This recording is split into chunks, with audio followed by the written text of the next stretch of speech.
Hello, magandang buhay, madlang people. Ito na naman ako mag-share ng mga lutuin Chinese dito sa Hong Kong. So, ito po ang nakaprepare kong lulutuin, no? Ito ang broccoli. At dahil konti lang ang broccoli at isang piraso lang po yan, ay haluan natin ng pipino. Ito po ang available ngayon sa ref namin, no? So, ayan, hiniwa ko na ang pipino na aking ihahalo mamaya sa broccoli. At ito naman po ang ating minced pork na ating i-steam na marinate ko na po yan siya ng cornstarch, sugar, and a bit of soy sauce, no?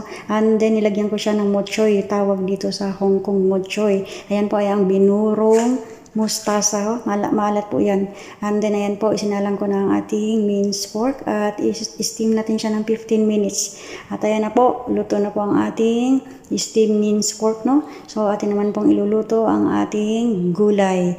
Ayan, as usual po, wala pong sibuyas at bawang. Nilagay ko na ang broccoli. Antayin lang po natin maluto ang broccoli. Nilagyan ko ng konting chicken powder at pagkaluto na po ang broccoli, ilalagay naman na natin ang pipino. Kapag nilagay na po ang pipino, wag na po natin patagalin sa pagluluto, no? Konting na lang gisa. So ayan po ang pipino, kung yan ay ating sinasalad lang kagaya ng lettuce, dito po ay niluluto namin yan. Okay, yan, luto na po ang ating dish.